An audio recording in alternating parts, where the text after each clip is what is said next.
But 20 years in the Legion will make a boy man. 20 years in the Legion and they will give you land. 20 years in the Legion, you'll always have a home. 20 years in the legions of Rome. Good evening, everyone. Welcome to Hound and Stag Presents How Shit Works, where we look behind the curtains of how things work in the kingdom of Meridies. I'm one of your hosts, Graf Ulrich. I'm a knight, a pelican, and a royal peer, and I have opinions. As always, I'm joined by my co-host, Sir Erik. Hi, everyone. I'm Sir Erik Martell. I'm a knight and landed baron, and I have opinions like Ulrich. Tonight, we have the great honor of doing our final period show for the period series, The Order of Defense, and we are joined by Baroness Ysabel de St. Croix and Master Nikolaus Hildebrand, both of the Orders of Defense. Ysabel, Nikolaus, please introduce yourself and tell the audience a little bit about yourselves. Nick, you want to go first? I was going to let you go first. I mean, since you're the premier. Yes. I am Her Excellency Ysabel de Santa Croix. I am a member of the Order of the Pelican, as well as the premier Master of Defense in this kingdom. What does that mean? It means I was the first. So that was my honor. It has been my there are not words for it still. It's been almost 6 years and I still don't have words for it. I am a landed baroness of the barony of Gladenfeld, and for those of you that don't know where that is, that's in Nashville. I'm very happy to be here and see what I can do to shed some light on the Order of Defense.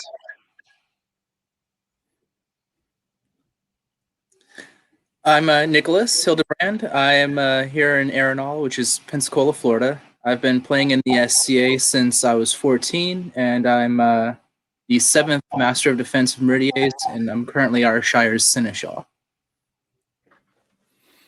Awesome.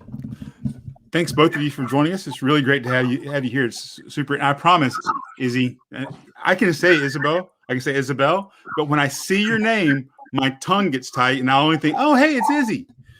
That is quite all right. Everybody I introduce myself to, and I have like the whole string of names and everything.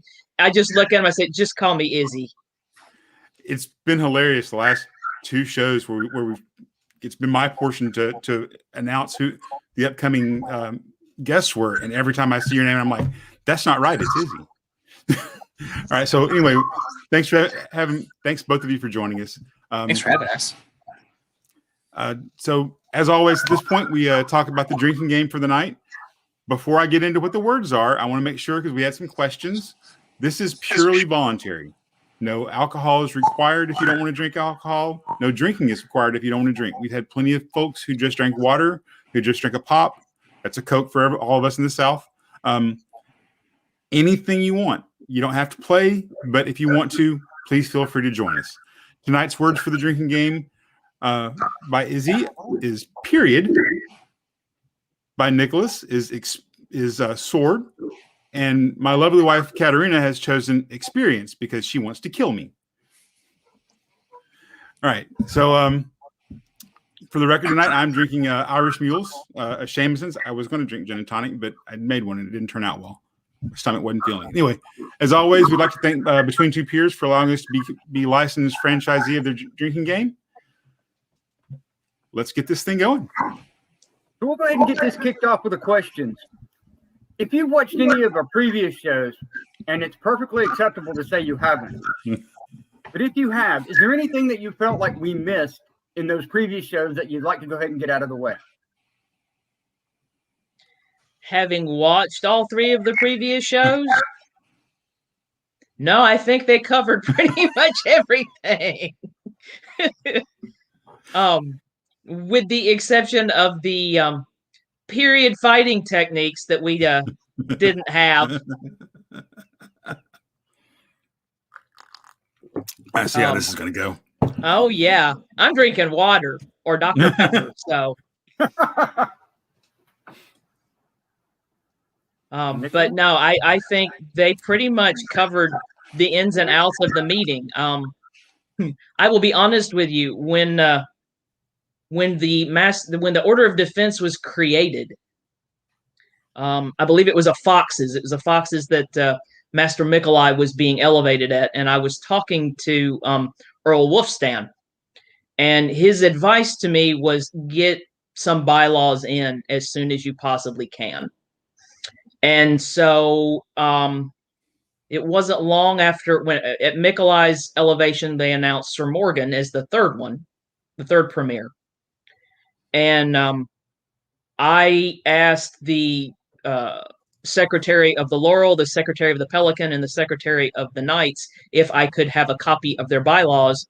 And the three of us kind of went through, and we came up with some for the three of us. And then we revisited it when there were 8 of us. And then we have recently revisited it per their Majesty's request. So our bylaws are more or less based on the previous peerage's bylaws.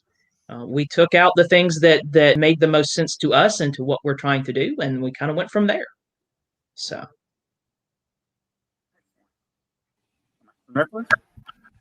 This is actually my first time seeing the show, and I'm on it, so it's going to be a new experience. Excellent. All right, so as we learned in the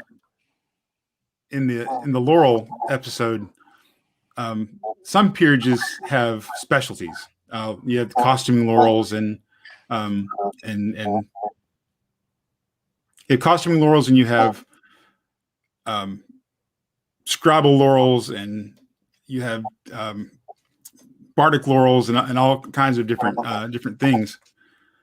But and I thought that was the only one that had it. I also learned quite quickly that there were administrative pelicans, and there were autocrat pelicans, and people who got their pelican for specific efforts. Are there specialties in your order as well?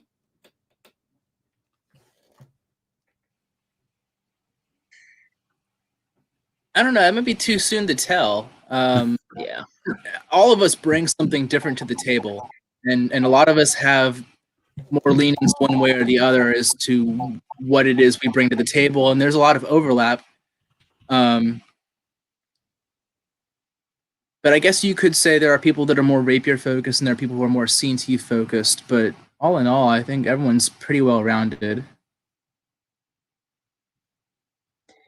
Yeah, I would agree. There has to be a certain level of competence, the ability to do C&T and to do rapier fighting. Those are and you could have tourney fighting as opposed to melee. We've got people that excel at one or the other. We have people that focus solely on C&T. We have people that focus solely on fighting rapier. It's kind of a gambit, but it goes back to that we do look at the well-roundedness of everybody.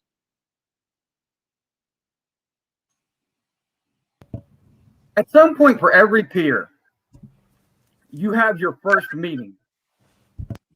When the two of you went into your first meeting, had you heard any rumors about how you should expect the meetings to go? And if so, did they live up to your expectations, or were they a bit of a surprise? I mean, having gone to a few Order of the Blade meetings, I expected something similar, again, at a higher level. And I think it mostly met those expectations. It was just the next level up. We're discussing. I mean, the candidates' discussion's different, but it all kind of parallels each other.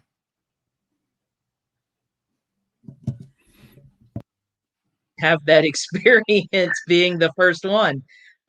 Having been a Pelican though for several years before I became a Master of Defense, it was one of those things where we ran the meetings just like we did the Pelican meeting.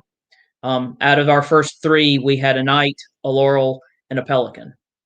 And so we were all experienced in peerage meetings. And it's like Nick said, it does parallel the Order of the Blade meeting, but it was at a much higher level. So. Okay, so the next question is a little off, because it goes back to that whole situation of, Izzy didn't have really a first meeting to go to have expectations for. So there was no way to have a rumor before your first meeting if you're the premier. That's a pretty special bit. But Nick, did you have any previous expectations other than the mob information, and did you get what you expected, or was it different? So I don't know if I would call it a rumor, but more of an internalization of, I guess you could call it a rumor, as far as reputation that large peerage circles have to deal with. That being in a smaller circle would be easier to deal with, wouldn't be so overwhelming, as what I hear goes on in other peerage circles.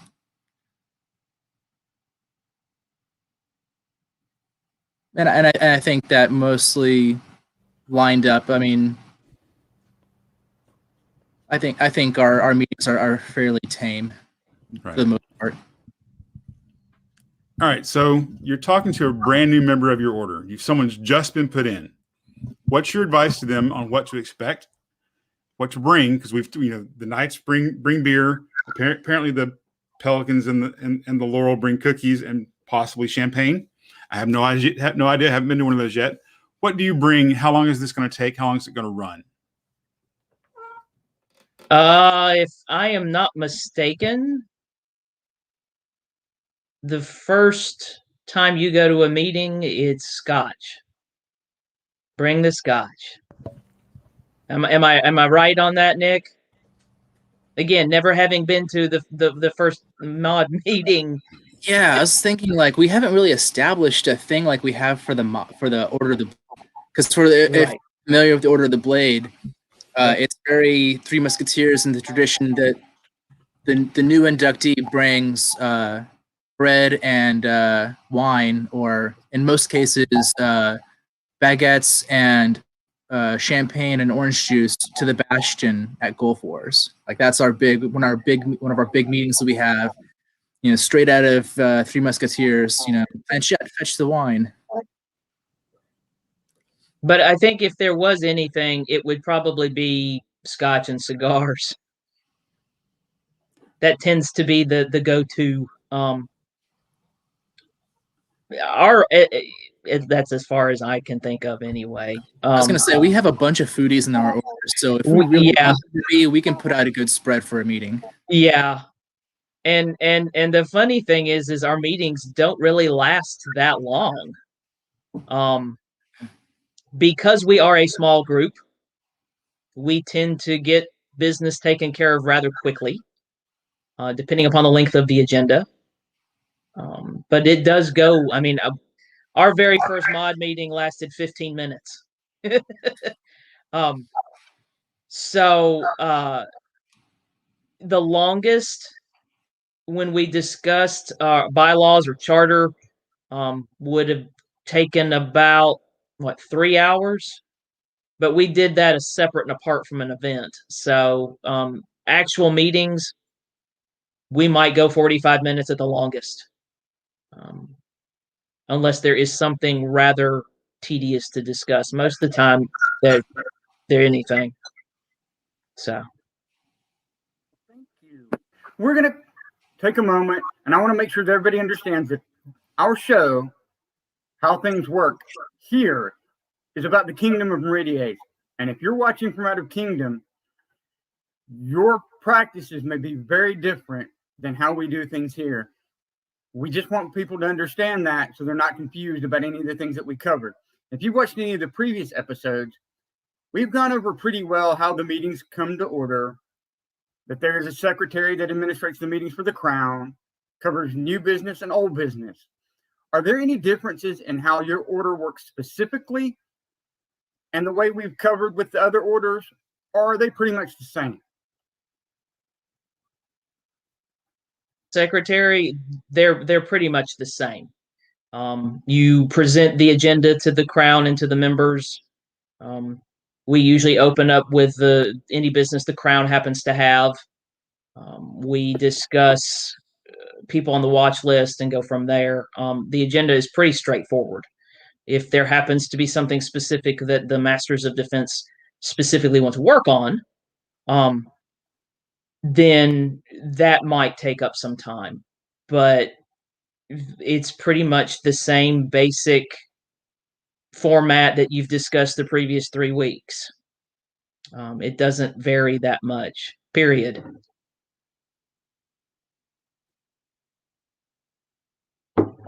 I picked a word that could be used in multiple different ways. I appreciate you for that. So you did, sneaky teacher. I know. Nick, what's your experience been? Because you haven't been the secretary, so.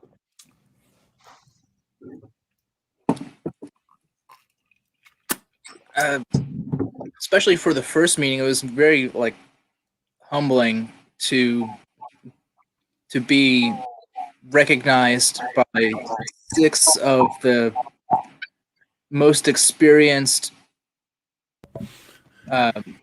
most skilled, and kind of the pillar of the fencing community. If I recall, the first meeting, I didn't have a lot to say. It was more of, oh, this is a new thing for me to experience. I better back and, observe before I, open my mouth and say something. Nick managed to get 2 experiences in there.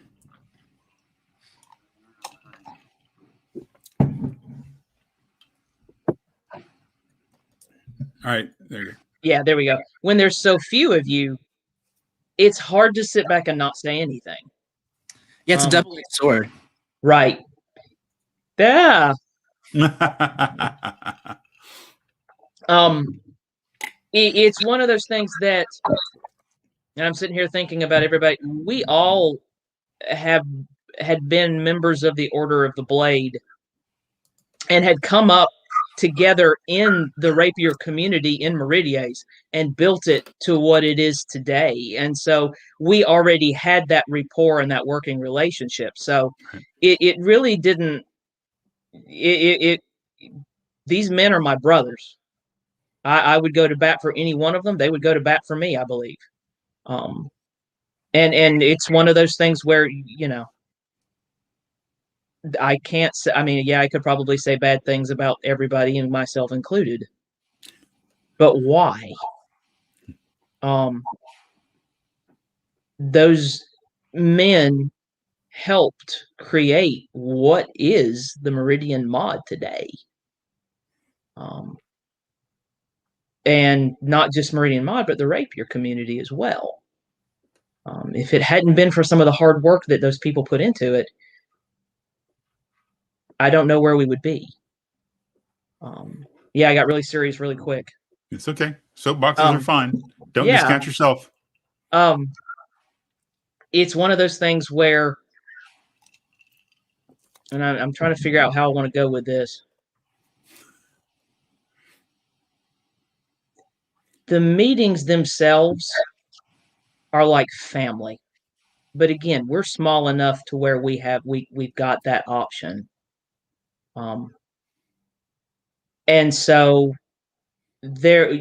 people speak, people don't speak, people listen. People say things and get upset. People say things that they agree with. And people sit down and work it out. It doesn't necessarily just stay in the meeting. But I don't know that there's, I was going to say, Nick, people are pretty much open and honest and upfront, and they're going to tell what their opinion is right then and there most of the time. Oh, yeah, absolutely. Would you disagree that as small as we are, we're a family? It's kind of hard not to be. Yeah. When one of us messes up, All right, who's who's going to handle it? It's like, 8 of your brothers coming all at you all at once, but It's a good way of dealing with it. If you all deal with it as a united front, it makes it a lot easier. It's good to hear. Yeah. On a personal note, I really want to win crowns so I can sit in a mod meeting now. So, if nothing else, for the scotch in the company. So, all right. So, we've handled how the order is run pretty much the same way. You've covered that really well. Is candidate discussion handled the same way? In most of the other orders, it seemed like it's definitely a Meridian thing that people bring up their own candidate. They bring up their own students. Is that true for the Order of Defense as well? And how do you handle non-associates and populous letters? The populous letters, anytime we get a letter, we post it on our group. We read the letter in the meeting. Every letter is addressed. Every letter is read. Every member of the mod sees it. As far as bringing up candidates for discussion, we look at our watch list. Every member of the watch list has a sponsor. If they are not on the watch list, somebody speaks up for them.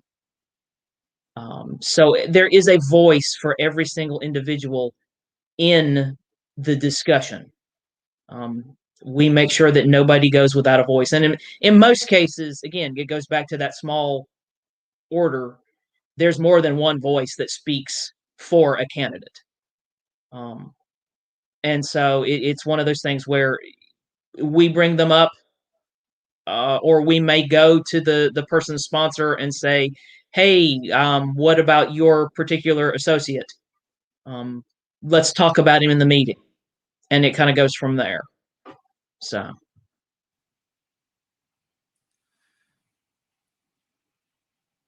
Nick, you got anything?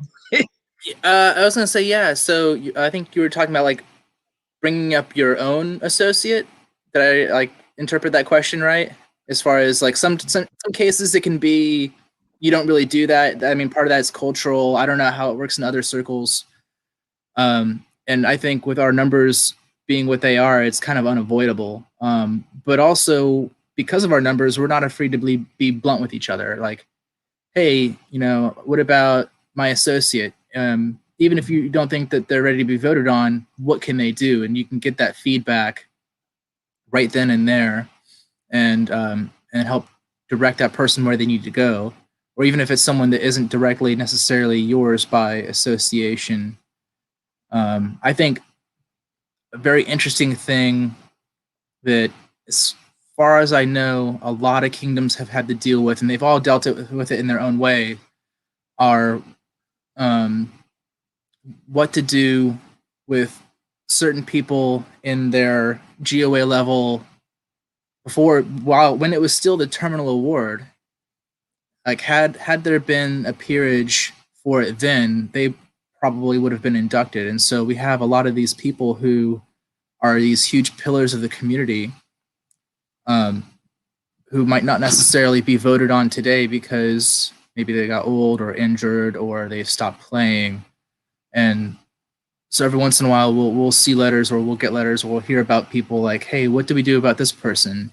Like they were, the top of their game, 10 years ago or whatever, but there wasn't a peerage for that yet. So what do we do with them? And like I said, every kingdom has had to deal with that. Every kingdom circle has had to deal with that in their own way.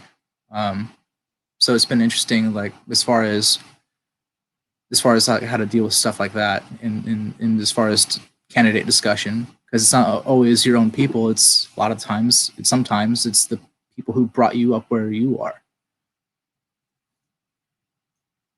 I think another aspect to it that I haven't seen, at least in the Pelican, in my experience, if we bring up our associates, it's one of the things where, okay, guys, what does my associate need to work on? can you help me with X point? And that way, out of the 9 of us that are in Kingdom, one of the members of the order, not necessarily the sponsor, may go to that person and work on that one thing that they pointed out. It really is. It's that community bringing everybody up, and I think that's kind of one of the things that separates us from the rest of the orders. But we're small enough that we can do that. Excellent. So I want to dovetail into sort of something that Master Nikolaus said about being able to be blunt with the other members of your order, because we're going to go into, without breaking any order confidences, exactly what sort of things are discussed when you do have candidate discussions. And this is a topic that's really of interest to a lot of people, because I think there are a lot of assumptions, mistaken assumptions about what the orders do and don't talk about that are actually discussed. So could you enlighten us on those? I was gonna say, Nick, you want to get that, or you want me to? Go ahead and start off, and I'll chime in where I think I need to. I'm gonna. This is one of the things that Sir Bart told Corbin during his vigil. Peerage is it's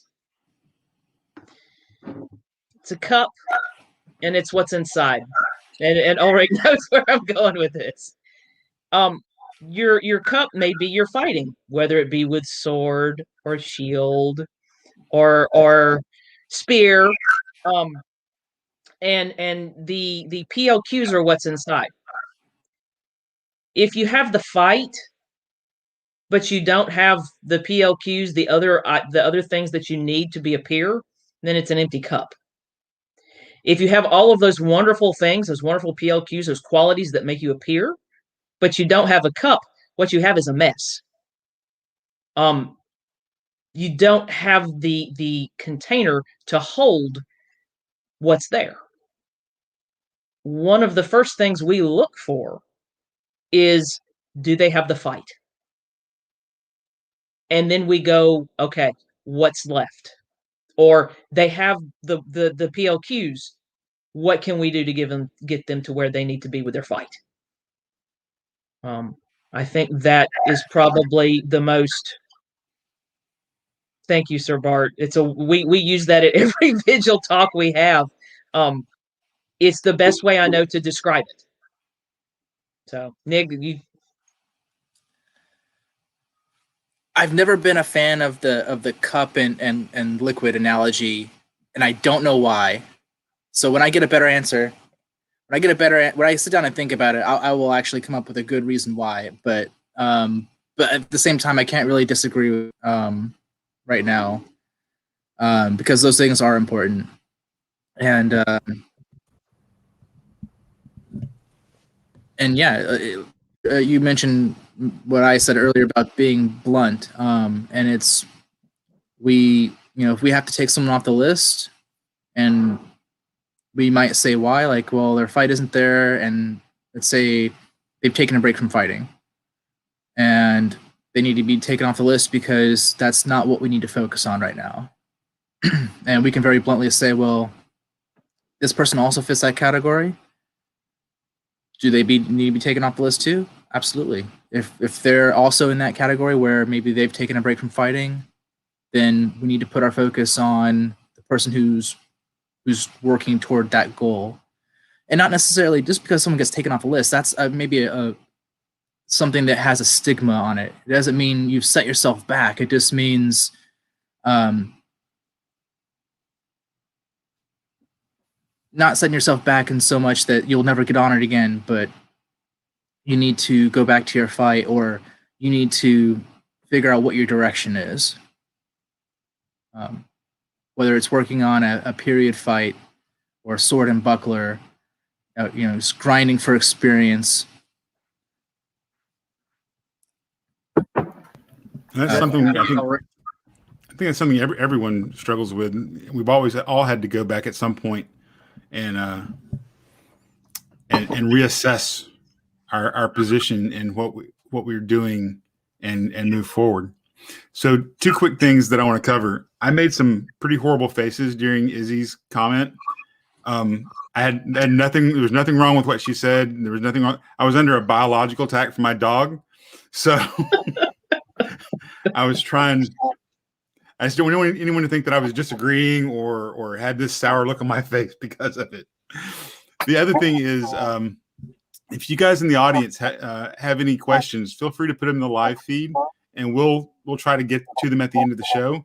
Don't hesitate to put something in there if you have a question. That's always helpful. All right, so one of my favorite portions where we cover this with each order. It's what Corpora says about the peerages. We've covered it with all the other peerages. This is what Corpora says about the members of the Order of Defense. Members of the Order of Defense may choose to swear fealty, but are not required to do so. The candidate must be considered the equal of his or her prospective peers with the basic weapons of rapier and/or cut and thrust combat. The candidate must apply this skill and/or knowledge for the instruction of members in service to the kingdom to an extent above and beyond that which is normally expected of members of the society. As always, this also includes the portion that applies to all peerages about being well-rounded, understanding period games, dance, supporting the service, and the arts. So, and you guys covered this a little bit in your last answer about making sure that you're well-rounded. So, is there anything extra? For example, often in the Knight Circle, and I've heard a little bit in the Pelican Circle, they'll say, "What does this person do to support the arts? What does this person do and support service outside of the fighting area?" Is this something that comes up with you guys as well? Well, I'll give you my viewpoint because I also have opinions. I believe that the Order of Defense represents the best of the 3 existing peerages. You have to have prowess, like the Order of the Chivalry. You have to have there should be some study involved, whether it be a period manual, whether it be working with someone to make your game more period. That's twice.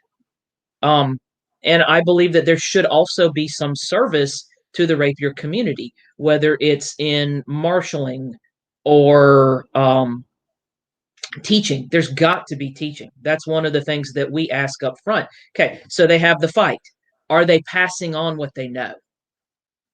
It shouldn't just stay with you as an individual. Are you moving it along to other people? Are you helping grow the community?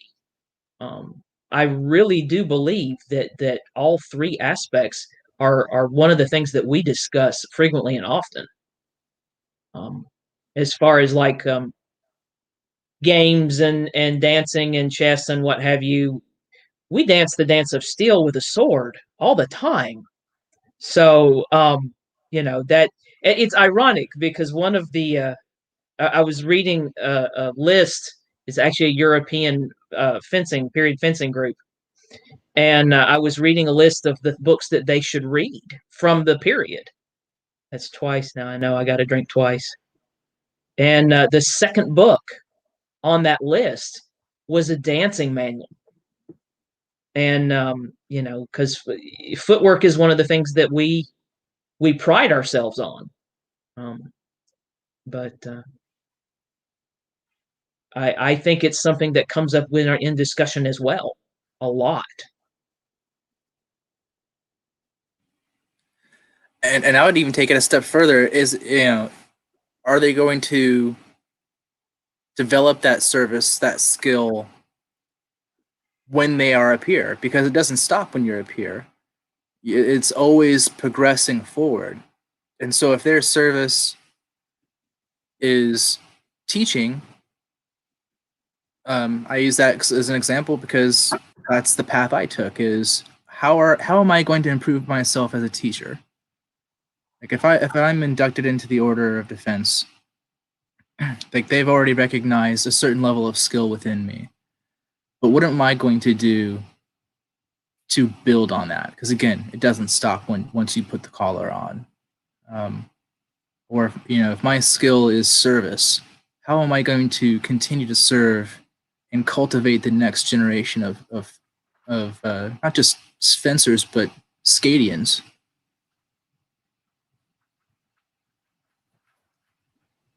So we've covered bringing up the candidates now and what the process for recommendation is for all of the other orders. So can you tell us what the process is for the Order of Defense when recommending candidates, when you have a positive or negative polling, and what you do if the Crown agrees and or disagrees with your recommendation?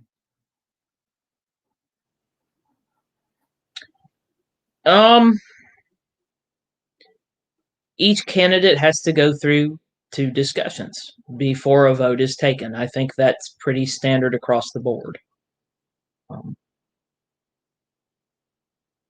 You introduce your candidate, you discuss your candidate, you talk pros and cons.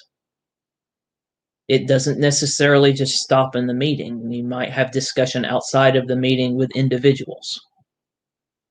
Votes called for.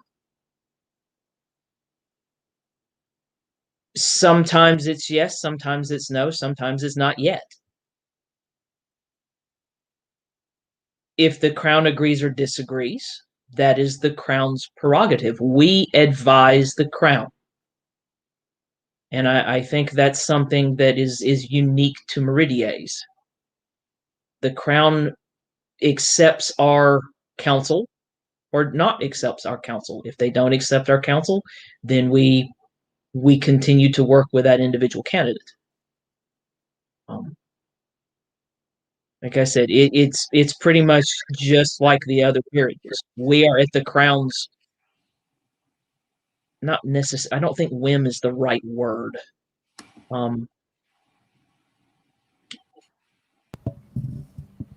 It's been a long day of teaching. I'm brain We're dead. at the service of the Crown. Yes, exactly. It is the Crown's prerogative to act on it or not act on it. So, I mean, that's pretty much, without going into much more detail and what have you, that's pretty much what it is. I mean, Nick, you can add if you need to. There's not much to add without getting into the ugly politics that we don't really need to get into. This is a fun show. Exactly. Right, and that's perfectly fine. All right, so one thing is, I'm do the part that Jessica hates, is where I go off script. Her Majesty a while back had a great question for the chivalry, and we've used it on each of the other shows, and I'm going to use it here too. How do you address a candidate who may have been close or even not close, but how do you help them get to where they need to be if they failed a polling?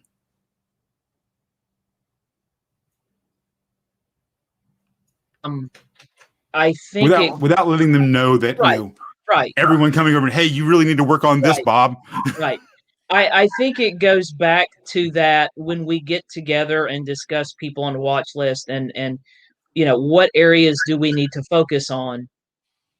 It goes back to that. Okay, so it's a not yet. And I think right now that's where we are. It's not an outright no as much as it is a not yet. And each individual sees different things that person needs to work on. And so I think they either talk with the sponsor or as an individual mod, they go to the person in question and they work with them. I think that's really just that's what we do. It is difficult to watch somebody that you have seen grow in the rapier community, and it's like, I really cannot vote to put them in this peerage. but I can work and help give them the skills that they need to get there. I think that's something that some peers don't necessarily see as part of their job. We need to grow our community. We need to build so that our peerage can be the best peerage that it possibly can be. If there's somebody that's lacking in something, but they'd make a great addition, it's our responsibility as peers to bring them up to be the best they can be.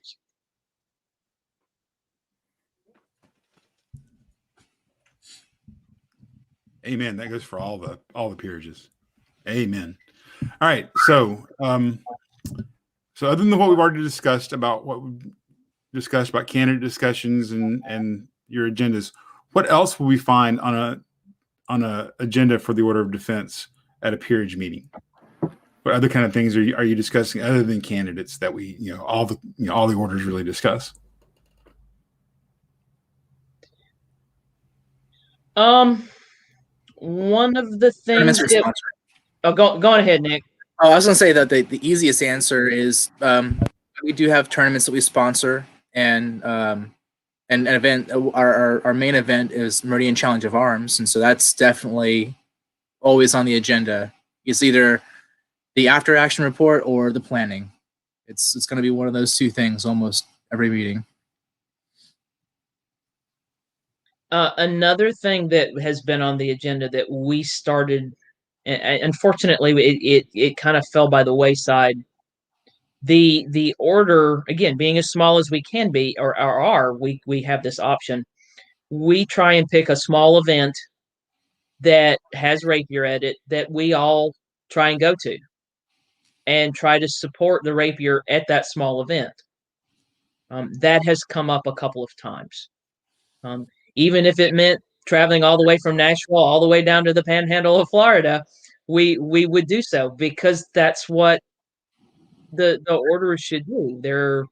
We have a large area to build up and grow, and the best way to do that is to support the smaller groups. Give it a boost. Yeah. And if nothing else, we get to hang out with each other. Exactly. People we haven't seen in forever. And apparently drink scotch. So we're about to move on to the myths and misconceptions part of today's show. And generally, and I'm sorry, Jessica, but this is where we ask, missed anything? Is anything else on this particular subject you want to cover? But instead, I want to ask a question, and I want you to understand that it's okay to say, I pass on this question, because I'm totally freestyling it, but I wanted you to give both of you the option to do this. The Order of Defense being our newest peerage, and fencing itself actually was a matter of a good bit of contentious behavior in radiation for a fairly long time. Is there anything either of you would like to say to the kingdom and the populace right now regarding that at all? Negative, positive, as long as it's felt from the heart. Is there anything you want to say? Because I'm going to say this now as a lead-in. Meridies did not particularly cover itself in glory with the way it handled its treatment of the rapier community in the beginning, and I was probably one of those people. So if you have anything on that order you would like to say, now's your time. One of the things that I tell my students, he called me a funny name, what am I going to do, All right, can you help any of that behavior? Well, no. Whose behavior are you responsible for? Mine. I shouldn't have punched him. No, you shouldn't have punched him. Okay. I have only been doing the SCA for about 17 years, so I kind of hit the middle of it. I don't know that I hold that against anybody in this kingdom. I'm not responsible for your behavior. I am responsible for mine. I'm going to go out of my way. And I did. I went out of my way to treat everybody with respect and with dignity that I wanted people to treat me with. There was a time, and I'm not going to name names. They know, because I've had this discussion with them before. It was after a fighting event, and we were waiting to go out to eat, and one of them was making a snide comment about fencers. And I don't know if they realized that we heard them or not. This is Corbin and I at the time. And I told this person then and there, I made the decision that I was going to get to know them and change their opinion about what a fencer is. Because that is something that I can affect. I can let them know we are, and that's what I did. I jokingly told somebody, one of the ways that rapier became a more accepted fighting form is that we reached out to the community. It started with walking across the gym after practice and giving a heavy fighter a hug. You have to build those bridges. And as far as I'm concerned, the past is the past. Yes, it influences who we are in the present, but we can't sit there and let it dictate what our future holds.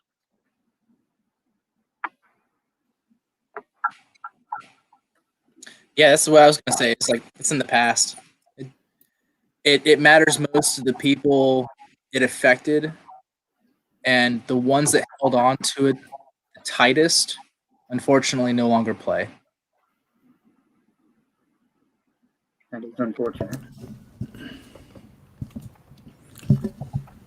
Well, I realize I sort of jumped that question on you, but I did really want to say that's one of the things that has happened in our kingdom's history, and I don't think that you grow and get better if you don't acknowledge some of the things that have happened that you've been involved in or you've been a part in that weren't you necessarily at your best. If you're only showing the parts of you that are good, you're not being honest with yourself and others, and I think we're better off as a kingdom when we acknowledge the things where we've made mistakes and where we can be better at. So I'm going to go ahead and then let Ulrich take the first myth or misconception, because I sort of threw that out there. All right. Well, before we get to the first myth or misconception, is there anything about what we've already discussed that you'd like to go back and cover? Anything that on the policies and procedures side of things that you think we might have missed in our questions? I think my peer, Mistress Stephanie of Netherwood, covered everything in the Laurel meeting or discussion. So, I mean, we're good. Excellent. All right. So before we're going to work with some populist questions that we got before the show, and then about 7 o'clock ish, we'll switch over to the questions that we have from the live feed. We have several. There's some really good questions out there. So is there a specific size to your watch list? Do you guys feel pressure to make new members of the order because of your size? Do you feel an extra pressure to move quickly on that? Yeah. All of the other kingdoms are adding numbers, hand over fist and putting people in the order. And it's like, we've got people on our watch list, but they're not ready yet. And we actually have done a breakdown. How many active fencers do we have in the kingdom as opposed to masters of defense? Our percentages are the exact same as the other kingdoms right now. So for our community, we're about the same size as far as ratio from master of defense to fencers. And we reflect the exact same thing that other kingdoms do. Other kingdoms have many more fencers than we do, active fencers. So is there pressure? Oh, yeah. I want to make a mod at Gulf Wars. Let's make a mod at Gulf Wars. But they're not ready yet. You don't want to throw somebody into a peerage before they're ready, because then that's going to have disastrous consequences. So, and that's what I was going to say. The ratio does take a lot of the pressure off, to be honest. When we have the same ratio of active fighters to masters of defense, do we want to make more? Yes, but that means that we need to work with them and get them up to that level, and that takes time. And having the patience to do that, there shouldn't be any pressure. Do we want more? Yes, but like Izzy said, not before they're ready. No. Excellent. So, one of the things that Ulrich and I both have heard as knights is that we push our associates to focus solely on fighting to the exclusion of everything else. That's a myth that we also hear about the rapier community. Is there any truth to that at all?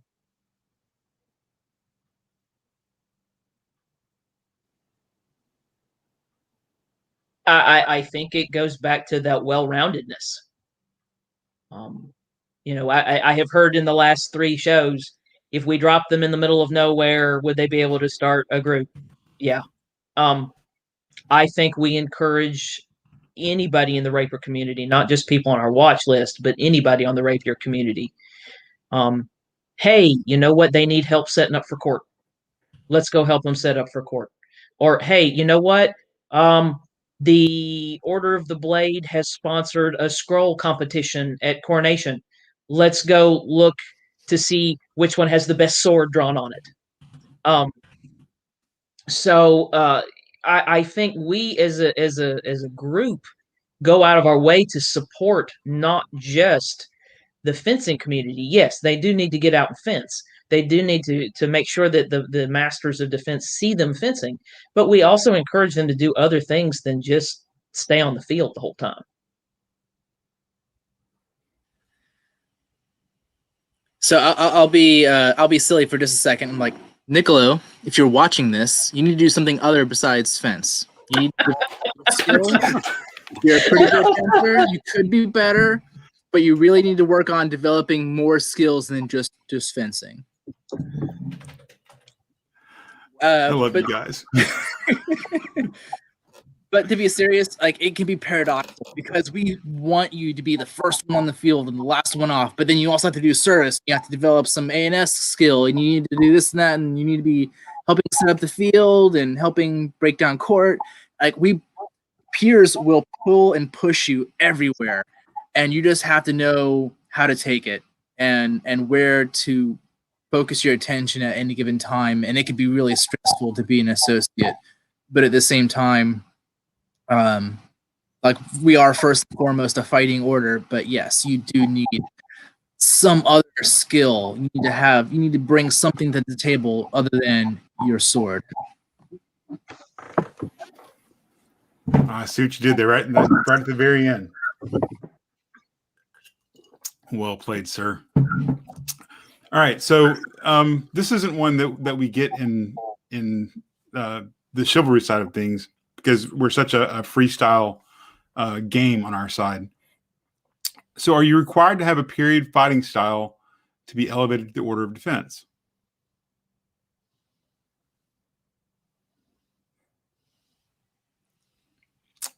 We'll say, in my eyes, it's a plus. But no. We want you to have a developed fighting style.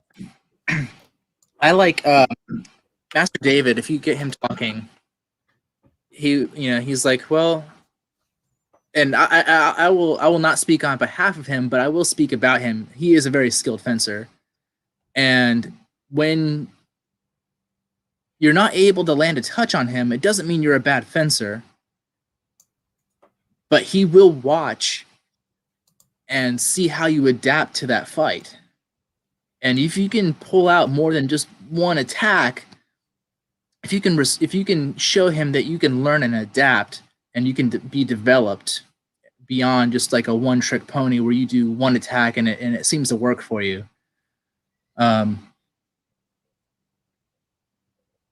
So there's more, you know, I mean, yeah, it's good to be a hot stick, but there's more, you know, there's more experience to be gained by developing your fight, and it doesn't necessarily have to. I mean, I will say that a lot of very experienced fencers have a period fight whether they know it or not. But it doesn't necessarily have to be something that pulls the picture directly from the manual and like, oh man, if you took a picture of that, it would look like one of the images from the fight book. I think recognition of a period style and being able to adapt to somebody who is fighting a period style and understand what it represents. Have they mastered it? I don't know that that's something that we look at. It's like Nicholas said, can they adapt? Do they recognize what style somebody's fighting and go from there? Do they use their own experiences to grow? So, yeah, we don't harp on, well, if they don't fight Capoferro, they can't come anywhere near me. No. One of my favorite things that Master Nikolai is, I wouldn't say harped, but he always exposed, like, I'm not going to make you fight like me. No one is going, you are not going to fight like me, but I will find your fight. And if it's a period fight, I mean, me personally, I love seeing someone do a period fight that looks very, very crisp and clean, and it makes it, and it works. But like I said, one of the things that Master Nikolai taught me was don't teach them to fight like you. Find their fight.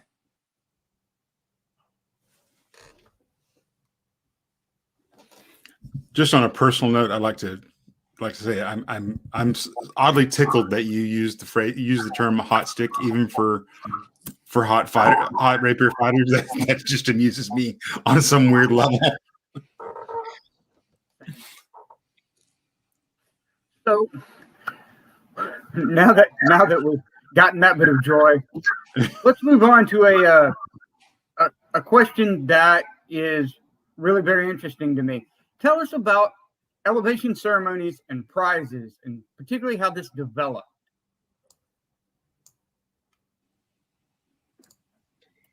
Well, that would be me.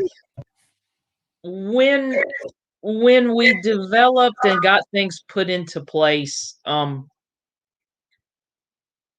it was one of the things of what do you want the ceremony to look like? What do you want the regalia to look like? What things are going to be given? The first three set the precedent for the prize fight. Take anybody that wants to come on the field and fight. You know, all comers. C&T, sword and rapier, sword and buckler, whatever. I think I played rock, paper, scissors with Wistrick when I was hurt at his elevation. It's just a way to prove to yourself that you belong to the order. Does that mean you're going to win every single fight? Lord, no. It was blazing hot the day I fought my prize, and I was so out of shape. I didn't beat everybody, but that's not the point. 3 passes with everybody that took the field. There were 27 people that took the field. I know Nick fought each one of the existing masters of defense, but it was 110 degrees in the shade at Fox's, and he didn't want to fight everybody. I don't blame him on that. Yeah, that I'll tell that story in a minute. Yeah. So when we look, and one of the things that's unique about the Masters of Defense is we have an oath that we as masters take. And you may have seen that during our elevation where we all draw our swords and we touch the sword of state and we make that oath. It was based on the London Masters of Defense's oath that they took in period. And one of the things that we all have is we all have a pair of white gloves. This is the one where we get the buffet. And you will notice this would be Emmeline's heraldry. She is the queen who elevated me to the mod. Inside of my gloves, I have to figure out which one it is. Inside of my glove, I keep a copy of that oath as a constant reminder to what I have sworn to do as a fencer, not just a peer. It's not just the oath of fealty. It is the oath that we came up with. We went through and I asked the Crown at the time, which parts of this particular London Masters of Defense oath do you want us to use?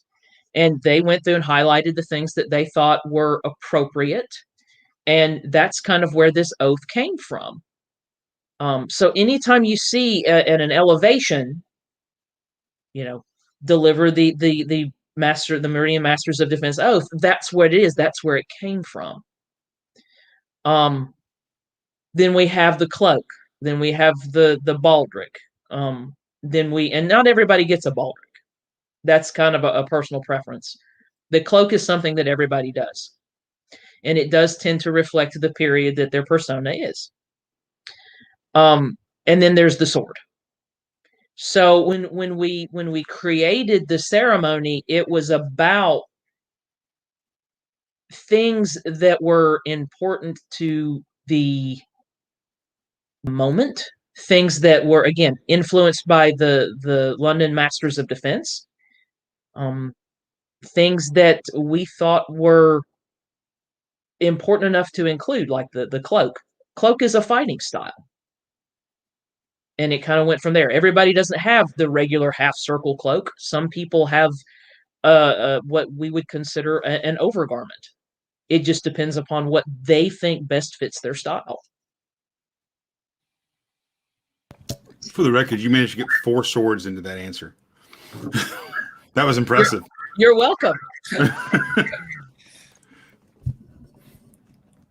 Do you have anything before we move on, Nick? I was to say, just as an primarily English persona, like I was all about the whole London Masters of Defense angle, in the prize fight, in the oath, all of it. Mentioned earlier about doing my prize fight at Tournament of the Foxes, so an event that had significant value to me because that's where I got my. Actually, it's where you Ulrich gave me my mob scarf.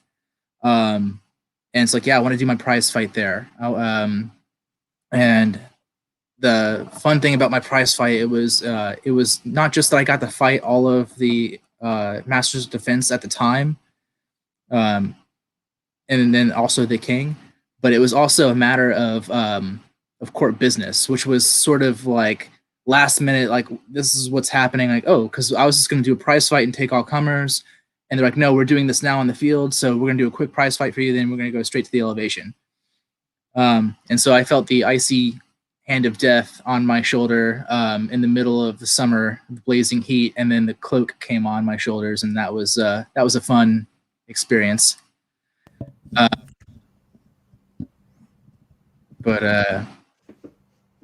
Yeah. It was an honor. So.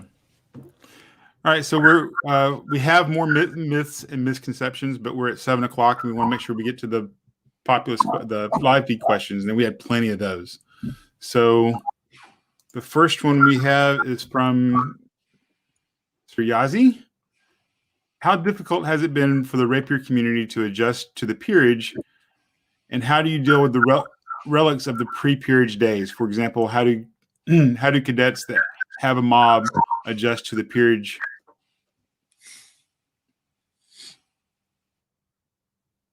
That has been something that when the peerage came into existence, a lot of the cadets were upset. And I think we, as an Order of the Blade, met with those of us that were in the Order of Defense. And for the most part, we agreed that we would no longer take cadets. since there was a peerage now to take associates. And all of the cadets were all upset. What's going to happen to us? What's going to happen to us?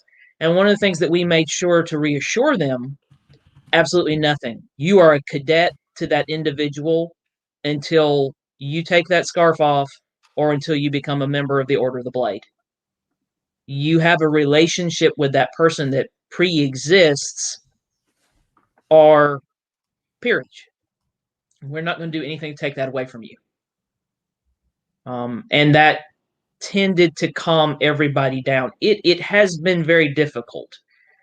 You want to work with the Order of the Blade, but it's like, wait a minute, I have a peerage that I have to help grow and work on and maintain and get established and go from there. I can support the Order of the Blade. And separating yourself from the two has been difficult. I'm not gonna lie.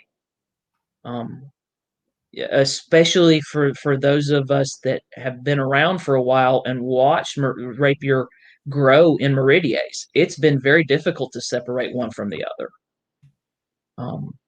And I don't know, Nick, you may have some insight that I don't.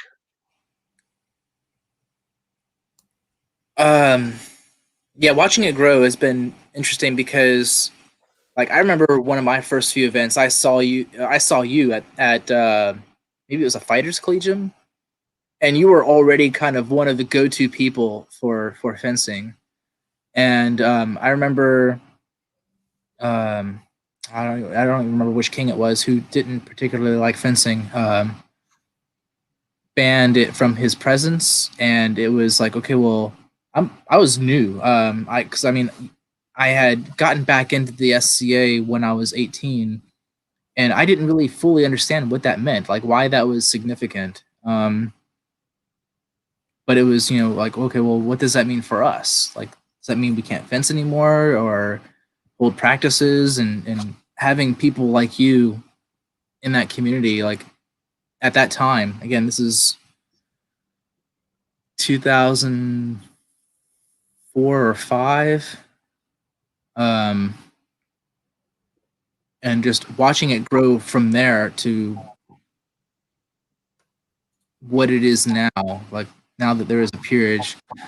Going back to the original question, the question about problems with, I want to say we're pretty blessed as far as we didn't get a lot of the baggage that some of the other kingdoms did that already had a inter-kingdom terminal award for fencing. I'll just come out and say it, the white scarf. A lot of kingdoms have closed their white scarf because they felt it was time to close that order, and then most of them made a new order for a GOA level for fencing. And I feel like we didn't have to do that because of our Meridian culture that we developed. No, it's pretty cool. Our next question is from Ian McKenna, and he asked, the other peerage orders have years of history, a legacy of those who have gone before in the order and left their mark upon the order and those within. With the mod being a newer order, how does the newness impact how the order goes about its business?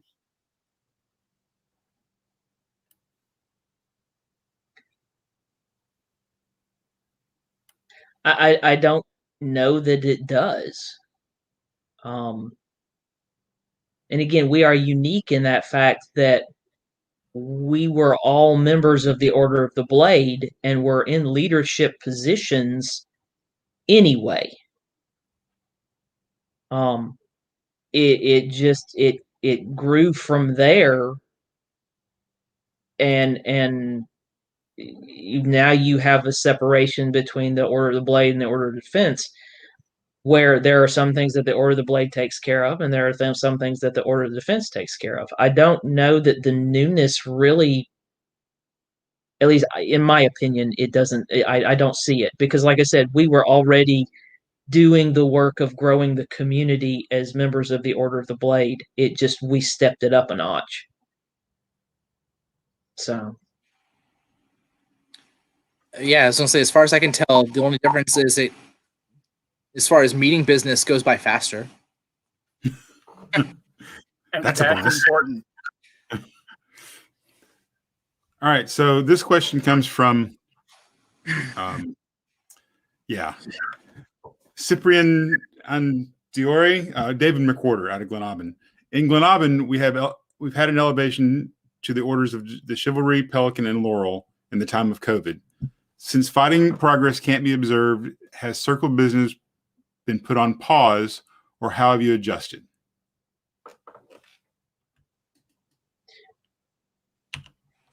Pretty much, yeah. I mean, yeah, I know. I think there have been a couple kingdoms that have announced orders of defense and gone through with elevations during the pandemic. But I think most of those were pretty much decided before the pandemic really happened. That kind of happened with us with one of our Order of the Blade inductees. It was imminent, and then pandemic happened, and then it just got pushed back. Yeah, it sucks because we can't go out and fence people and improve our skill. If we're lucky, we have a pod of people we can fence with. But that only can do so much, and we can't. I mean, yeah. I mean, my answer is yeah. We're kind of on pause until the pandemic gets better.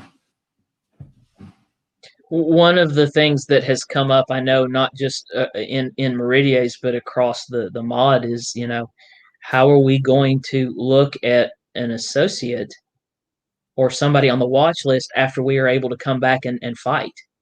Do you pick up where you left off with them? Do you see what they've done during the pandemic? Do you see how have they grown? Have they supported their community outside of the fighting field? It goes back to that. What have they done off the fighting field? Because now there's a perfect opportunity to say, hey, you know what? I'm gonna have class on X and post it up on YouTube and go from there. It goes back to that teaching. There's things to do, but missing being able to stab your friends and neighbors in the face with a sword, that's something you can't get over. Period. Here's to you. Trixie Pelican Masters of Defense. School teacher. So our next question is from Mistress Mittens and is for Your Excellency directly. As the premier of the order and as the only woman, how do you navigate the opinionated waters within the rest of the order, both within Meridies and across the known world? Whew. That's what I thought when I read it. I will be honest with you. If you haven't noticed, I'm a little bit of a tomboy, much to the chagrin of my mother. I don't know that I ever looked at the other members of the order any differently, and I would hope that they don't look at me any differently. They are a fencer. They are a part of the Meridian rapier community. I don't know that I look at me being a woman as any different. Yes, there have been some individuals that refuse to take a shot from a woman. That's when you make sure you hit them in the face or somewhere there where they're going to have to call it. Being the premier as a woman, Sir Rame actually came to me the Friday of the Artsy Crown, and he pulled me aside and he said, "Do you understand the significance of the fact that this kingdom picked a woman to be their first master of defense?" And I don't know that it hit me until he pulled me aside and had that discussion. I was not the only woman. There were 5 of us across the known world that were premiers as women. That's awesome. We work to promote female fighters. I think they're working on getting together a Maestra of Defense discussion panel a lot like this one, where we can accept questions and answer questions from female fighters about, what do we do to get better? And one of the things that it was a long time ago. I was fighting a woman from down in the Panhandle, actually, and she reminded me of this. She actually gave me a very special gift when she gave it to me, and she says, "When you and I fought, you pulled me aside and told me you don't have to fight like a man. You're a woman. Fight your fight. You don't have to fight like them." And I think that's the hardest thing for a woman to understand. We have hips. Hips don't move the same way for a woman as they do for a man. And your body is going to adjust and do different things. There's no shame in it. There's nothing wrong with fighting a different fight. But like I said, I don't know. I don't know that I look at my opponent any differently, male or female. It does not matter in my mind. Unfortunately, that's not the case. And again, I'm responsible for my behavior. I'm not responsible for other people's behavior. So you do the best you can. You fight the best you can. You're the best peer that you can be. And you kind of go from there. I don't know if that answers the question or not. But that's how I've looked at it. I've never seen myself as, oh, that's just a girl. I've never seen myself as that. I think it's a great answer. All right, so we have one last populist question. This one also comes from Suryazi. Does a rapier's fighter's behavior in another activity, such as heavy fighting, for example, affect how they are viewed by the masters by the mod?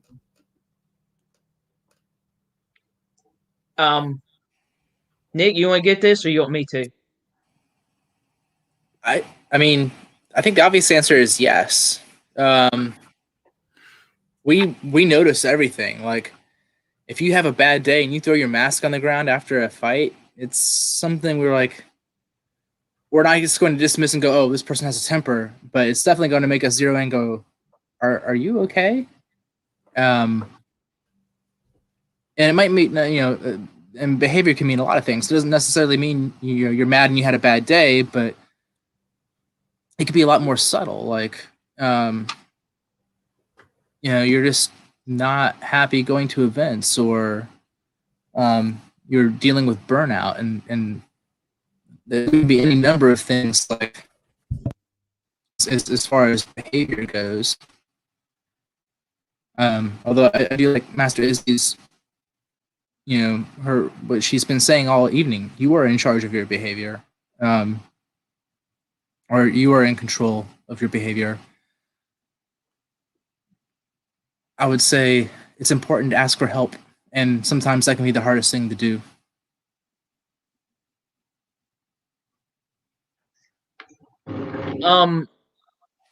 I know it has come up in the past.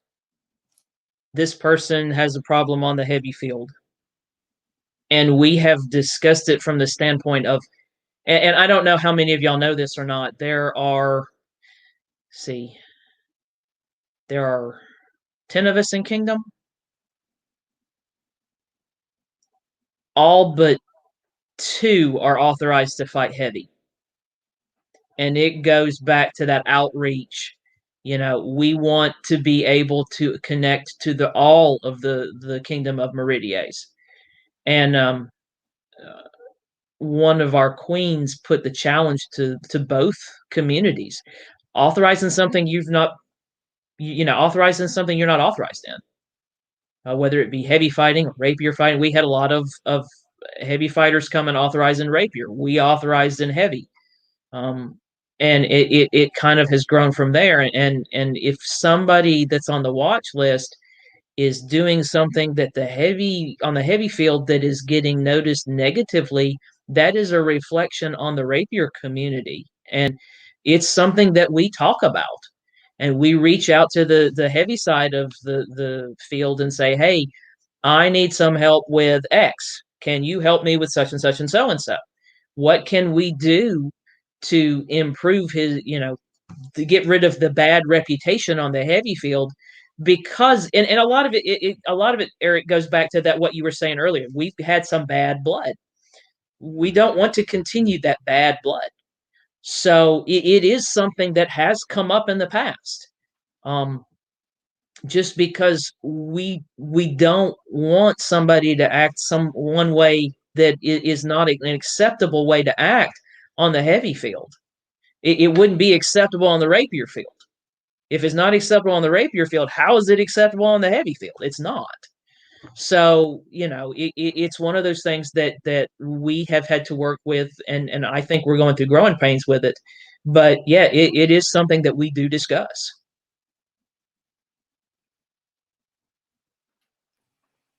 Great answer. It's perfect. Yep, absolutely. So we're at the end of the live feed questions. At this point, we usually take time to let everyone do any shout outs about any other shows that they've been watching, or for people they're going to do. The people are doing good things in the kingdom, and you really want to point that out. And I'm going to start everything off. And normally I don't do things like this because I have a real ethical problem with pointing recognition towards people who are my friends and who I'm biased towards. But in this one case, I'm going to make an exception because I know fundamentally everything I'm about to say is true. My co-host, Ulrich, is working his ass off for this kingdom. In all of these shows, he's putting out a lot of stuff. He's doing a lot of the behind-the-scenes work that doesn't get any credit, and he's doing so very generously, very good-hearted, with a great sense of humor. And it's people like him that are holding us together in this time, because a lot of our folks aren't doing that great. And I don't feel like that's not a thing we can say. And it's people like Ulrich, and then the people coming on and being our guests like yourselves, that are really holding stuff together so that there is something when all of this blows over. And I don't know that we can give too much thanks for all of that behavior. So thank you very much, all of you. Yes, thank you. All right, do the two of you have anything that, any shows you're watching, any books you're reading, any people doing great stuff? And Eric, I love you. You're a dick. Any period manuals? Sure. Any period manuals about swords or experience, whatever you want to talk about. How about experienced swords?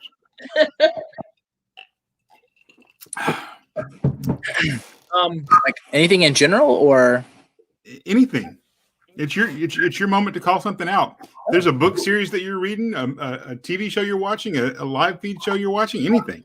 I'll say I became an uncle today. My brother and my Yay!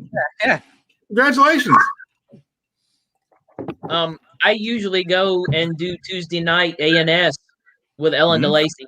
That's been a lot of fun. Yeah, Ellen's killing it. Especially when we stay up till when I don't have school the next day, and we stay up till 1:30 in the morning talking about Lord knows what. Gosh, teaching 4 classes in person and then having to turn around and teach those 4 classes online at the same time. There's not been a whole lot of time for reading and anything other than just, okay, I'm attached to a computer and I'm attached to a classroom. So the Zoom sessions have been my lifeline to sanity, I think. Absolutely. I'm watching a ton of stuff myself. But and on that line, I'm going to call out probably 3 or 4 different shows. So Calbard's Corner has a show on Sunday nights at 8. it's the path. I forget exactly what it's called, but it's the path to peerage, or the path to knighthood, essentially. And he covered him and Duke Sean from Artemisia cover a lot of different subjects on what's required to become a knight. It's aimed at knighthood, but it can cover so many different shows, or so many different paths to peerage easily, that I think people would benefit to watch. As always, because they give us permission to use their drinking game, I'm always going to call out Between Two Peers. Ask the Knights has meridians on it. Had meridians on it last week. Had meridians on it the week before. We'll have meridians on it this week and next week. So check out Ask the Knights live on Thursdays at 9 p.m. Central. And especially this week, live from Kaid has Master Matthias on it as the spotlight bard. By the way, one of the co-hosts from that show is Bjorn of the Northern Seas, who is originally Meridian. So it's a big call out back to us.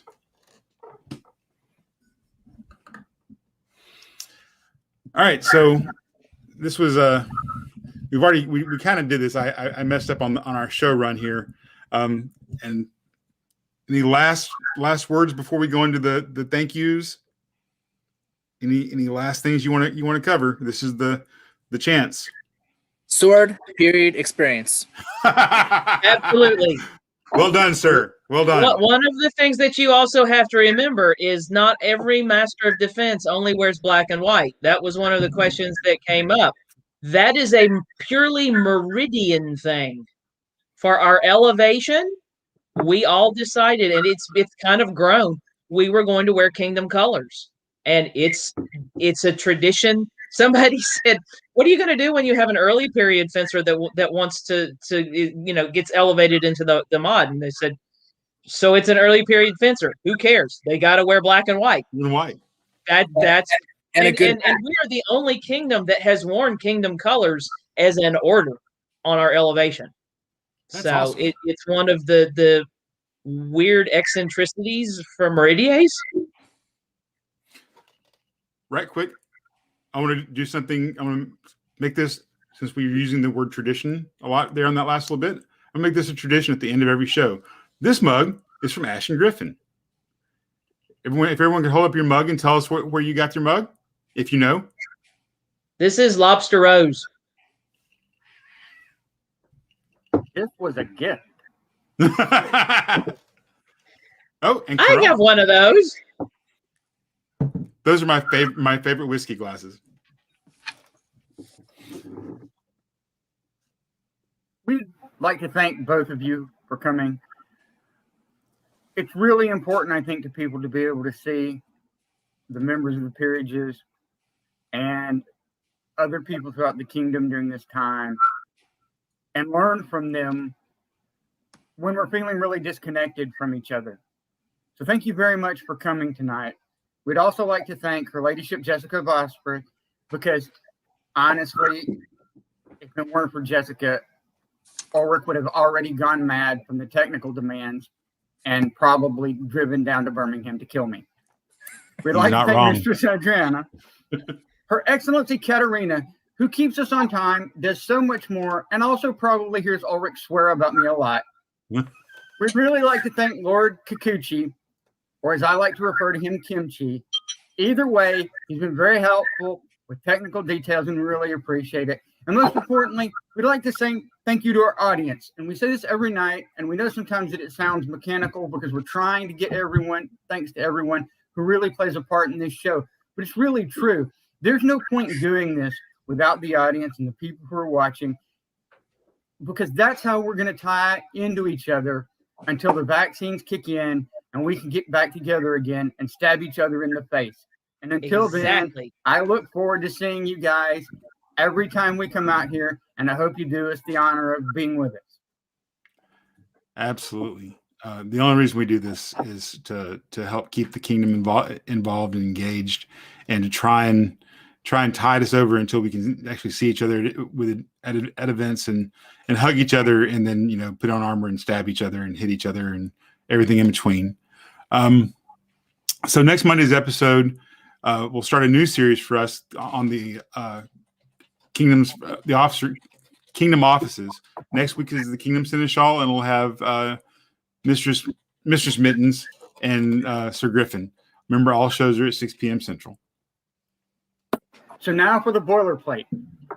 If you're watching live, give us about 5 minutes for a break, and then feel free to join us on Zoom for the after show. Watch the live feed comments on Facebook for the link. We'll hang out and chat for about a half hour after the show.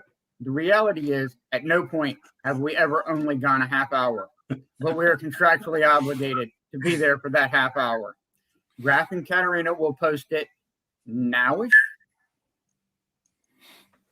All right. So finally, if you're watching the replay of the show on YouTube, or you're watching live on YouTube, or you're watching live on Facebook, then if you, on YouTube, press like and subscribe down here. Like over here, subscribe down here, notifications slightly to the left of that. And then if you're watching on Facebook, like and follow up here in this corner, and help us get seen by a few more folks, and maybe let the rest of Meridians know that we're here. All right, that's it. Night, everybody. Good See you in the night. Zoom. Thank y'all. And if I die in battle, tomorrow I'll be home, though it's 70 days march to there from Rome. But a soul travels swiftly on the night wind, and if I die in battle, I'll be home again.